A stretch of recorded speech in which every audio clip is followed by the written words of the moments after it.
Assalamualaikum warahmatullahi wabarakatuh.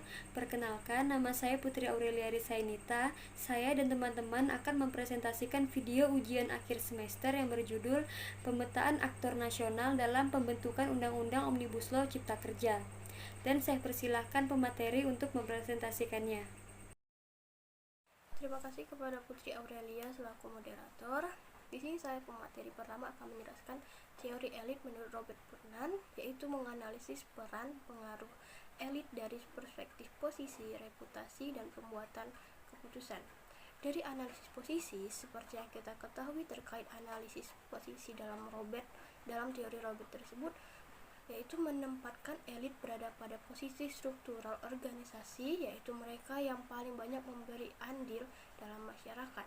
Sedangkan dalam analisis reputasi, yaitu merupakan analisis reputasional yang memposisikan elit sebagai orang yang mempunyai pengaruh atas keputusan-keputusan organisasi meskipun ia tidak berada dalam organisasi tersebut atau berada dalam posisi formal. Jadi sekalipun ia tidak ada, maka ia masih bisa memberikan andil di situ. Sedangkan analisis pembuatan keputusan menurut teori dari Robert Putnam, yaitu menganalisis yang memposisikan elit sebagai orang yang mempunyai pengaruh dalam organisasi sehingga ide-ide gagasan pemikirannya menjadi sumber referensi keputusan organisasi.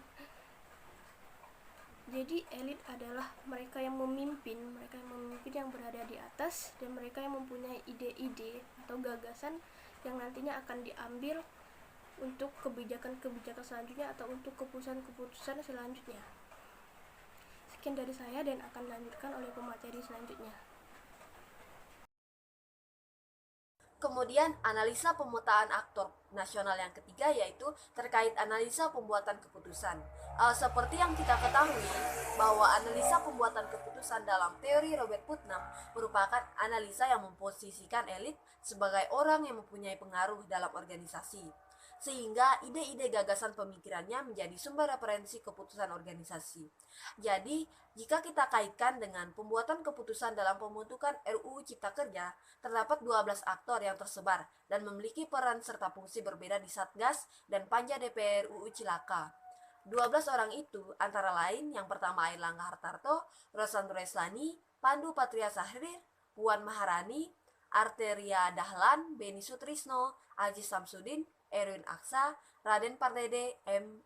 Arsyad Rashid, Bobi Gafur Umar, dan Lamhot Sinaga, di mana Menteri Koordinator Bidang Perekonomian Airlangga Hartarto yang berperan sebagai pembentuk tim Satgas Omnibus terhubung dengan PT Multi Harapan Utama, sebuah tambang batubara di Kutai Kartanegara, Kalimantan Timur. Sementara itu, Ketua Kadin yang juga Ketua Satgas Omnibus Law, Rosan Roslani, disebut terhubung dengan 36 entitas bisnis. Puluhan bisnis itu mulai dari perusahaan di bidang media, farmasi, jasa keuangan dan finansial, properti, minyak dan gas, hingga pertambangan batubara. Kemudian 9 aktor intelektual di Satgas dan Panja DPR UU Cilaka dari sektor batubara lainnya, yakni Puan Maharani, Arteria Dahlan, Beni Sutrisno, Erwin Aksa, Raden Pardede, M. Arsyad Rashid, Bobi Gafur Umar, dan Lamhot Sinaga, yang memiliki hubungan dengan bisnis, tambang, dan energi kotor batubara. Dari hasil penelitian tersebut, mereka memiliki hubungan dengan bisnis tambang dan energi kotor batubara, baik secara langsung maupun tidak langsung. Secara pribadi, baik sebagai pemilik, komisaris, hingga direksi UU Cipta Kerja, hanyalah satu di antara UU kontroversial lainnya yang dalam waktu sangat singkat diusulkan, dibahas dan disahkan oleh kekuatan oligarki yang terkonsolidasi di pemerintahan dan DPR. UU Cipta Kerja adalah salah satu skenario oligarki untuk terus menimbun kekayaannya. Pengesahan UU Cipta Kerja menunjukkan bahwa para oligarki kini telah memperkosa posisinya dan skenario mereka telah berjalan dengan sempurna. Kemudian yang menantang atau menolak UU Cipta Kerja ada dua fraksi, yaitu fraksi PKS dan fraksi Demokrat.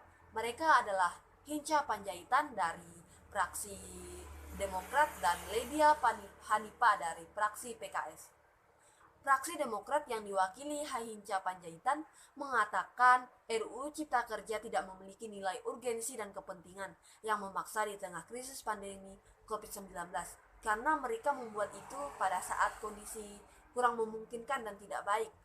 Ketimbang melakukan perumusan dan pembahasan RUU Cipta Kerja tersebut, Partai Demokrat meminta prioritas utama negara harus diorientasikan pada upaya penanganan pandemi, khususnya menyelamatkan jiwa manusia terlebih dahulu, memutus mata rantai penyebaran COVID-19, serta memulihkan ekonomi rakyat. Bukannya hanya mengesahkan undang-undang di saat pandemi belum berakhir, jadi belum terfokus dengan hal itu. Dan mungkin RUU Cipta Kerja ini dia tidak baik karena di dalamnya juga terdapat kepentingan-kepentingan masing-masing dan tidak mementingkan kepentingan yang lain. Pembahasan RUU Cipta Kerja tidak banyak melibatkan elemen masyarakat, pekerja, dan jaringan civil society yang akan menjaga ekosistem ekonomi dan keseimbangan relasi triparit antara pengusaha, pekerja, dan pemerintah. RUU ini juga berpotensi memberangus hak-hak buruh di tanah air. Sementara, fraksi PKS yang diwakili Ledia Hanifa mengapresiasi sejumlah ketentuan dalam RUU Cipta Kerja terkait kemudahan berusaha yang apabila dijalankan secara konsisten dan konsekuen akan dapat memangkas proses bisnis di Indonesia. Fraksi PKS juga mengapresiasi kesepakatan Panja dan pemerintah yang menjadikan keputusan Mahkamah Konstitusi sebagai pagar dalam pembahasan. Namun, fraksi PKS menyayangkan pembahasan daftar inventaris masalah atau DIM yang tidak runtut dalam waktu yang pendek menyebabkan ketidakoptimalan dalam pembahasan, padahal undang-undang ini akan memberikan dampak luas bagi masyarakat. Nah, kemudian akan membahas tentang analisis posisi. Erlangga, Menteri Koordinator Bidang Perekonomian yang berperan sebagai orang yang membentuk tim Satgas Omnibus misalnya, terhubung dengan PT Multi Harapan Utama, sebuah tambang batubara di Kutai Kartanegara, Kalimantan Timur. Kemudian selanjutnya akan membahas tentang analisa reputasi.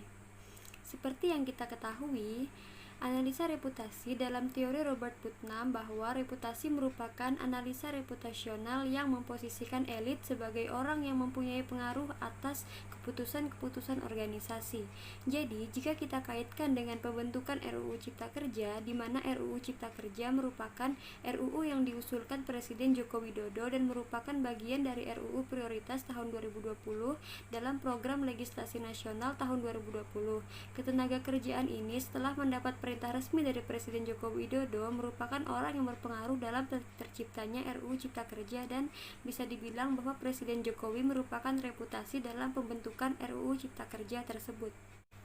Berdasarkan pembahasan yang telah dipaparkan di atas, maka dapat diambil kesimpulannya, yaitu yang pertama adalah bahwa pemetaan aktor nasional dalam pembentukan RUU Cipta Kerja kita menggunakan teori Robert Putnam, yaitu dengan menganalisis posisi, reputasi, dan pembuatan keputusan yang dapat diterapkan dalam membagi elit politik nasional yang paling berperan dan berpengaruh dalam elit.